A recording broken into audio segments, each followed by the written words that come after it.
Zite now allows you to collect payments with Stripe and integrate directly within the Zite app itself. You can collect subscriptions, one-time payments, and you can also integrate and pull in data from Stripe as well.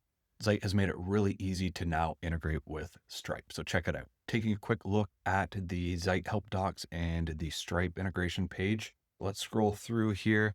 There is the how it works section. What we can do is we can read customers' payments, refunds, invoices, products, prices, subscriptions. We can create checkout flows. There's all sorts of things that you can do to integrate with Stripe.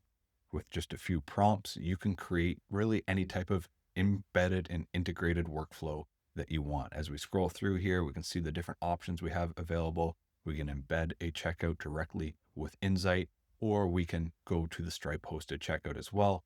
There's a list of different use cases as well, depending on your specific needs.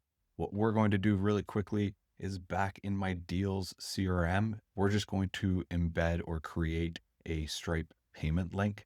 The actual workflow here is going to be a little bit more involved than what we're doing directly.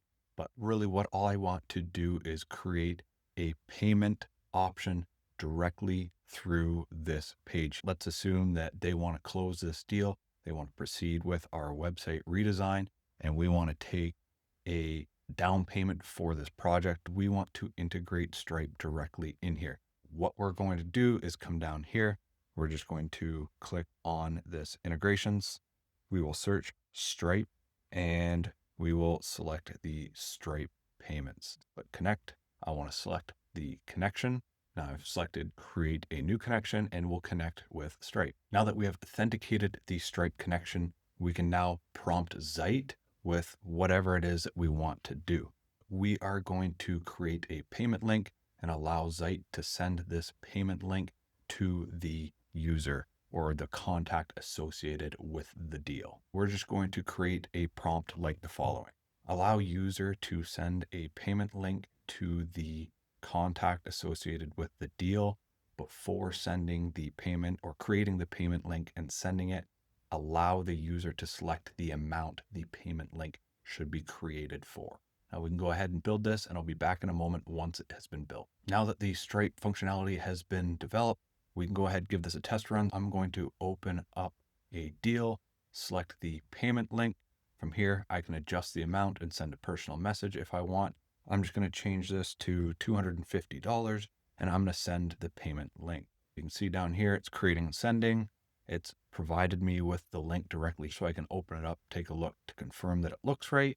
And I can also navigate to my email. I just sent it to myself in this case, and to take a look to see what the email looks like. Here's the email, just said a quick hello. Here's the link with the amount.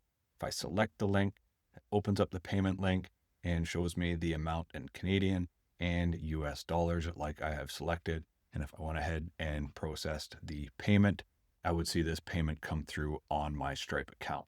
From there, we could set up a webhook to be able to then ingest the data to say that it has been paid within our Zite application. Back in Zite, if I hit done and I come back here and select payment link, we can see that it already says the payment link has been sent.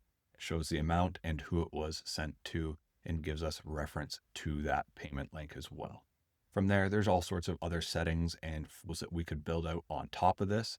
I just wanted to show you how quick and easy it was to actually set up that Stripe integration so that you can start receiving payments. This was just a really quick video to show you how easy it is to start integrating with these tools. Now, if you're new to building software or new to building internal tools, I do highly recommend that you reach out to a consultant or somebody that has more familiarity building out these applications, as realistically, a workflow like this, there's going to be a lot more that needs to be added on top of it. But to just show you that how quickly you can build out applications and have consultants build out applications that are custom to your unique workflows is what I'm trying to highlight here. That's it for this video. If you liked it, hit that subscribe button. If you have any questions, you can reach out. Visit my website, innerdevsolutions.com.